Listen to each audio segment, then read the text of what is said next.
Buenas tardes. El día de hoy estamos presentando el proyecto para Matemática 6 con el profesor Salvador Morales Islas. El equipo está conformado por Jesús Eduardo Trejo Reséndiz y Ameyali Morales López. El tema que escogimos es motor de corriente continua. Antes de meternos en este tema, daremos una breve explicación sobre qué es un motor. Un motor es la parte sistemática de una máquina capaz de hacer funcionar un sistema, transformando algún tipo de energía en energía mecánica.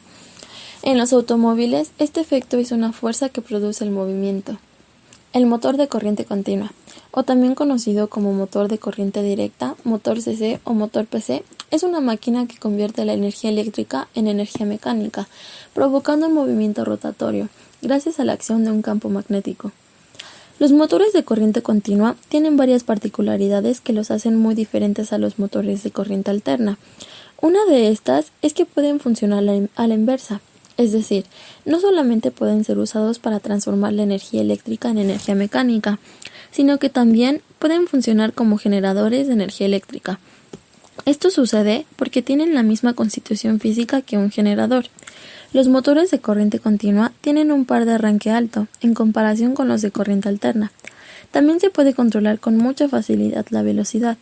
Por estos motivos, son ideales para funciones que requieran un mayor control de la velocidad.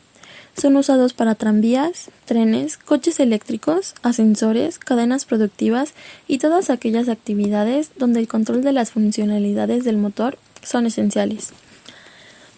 Los motores de corriente continua están formados principalmente por el estator, que es el que produce el campo magnético, el rotor y el colector del gas, y su funcionamiento es el siguiente.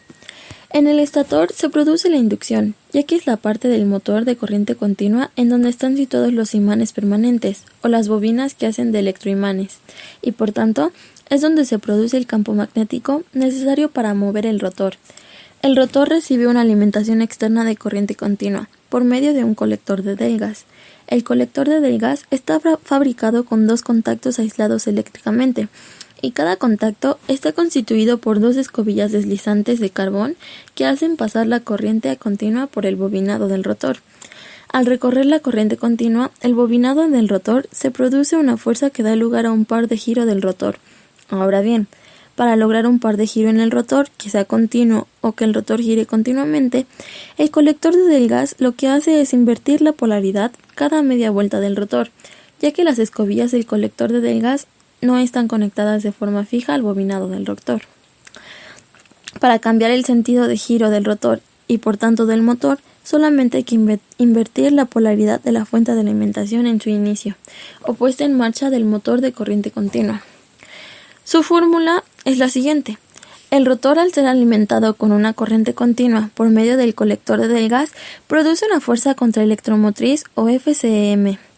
Este campo magnético se suma vectorialmente al campo magnético provocado por el estator. El campo magnético resultante está desviado respecto al campo magnético del estator o inductor, lo cual provoca problemas en el buen funcionamiento del motor de corriente continua. Se originan chispas eléctricas cuando el colector de delgas se conmuta entre las escobillas. Para evitar estos problemas existen dos soluciones. La primera es desviar las escobillas. Este método solamente se utiliza con motores pequeños y con un solo sentido de giro. Las escobillas deben desplazarse en el sentido contrario al del giro del motor, y la siguiente es con polos de conmutación. Estos polos se colocan en la culata del motor con la intención de provocar un campo magnético transversal de idéntico valor y con sentido contrario al campo magnético del inducido. Los polos de conmutación se conectan en serie con el inducido.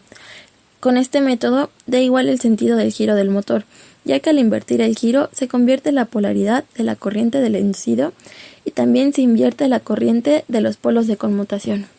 Bueno, esto sería todo por el momento. Gracias por escucharnos y hasta la próxima.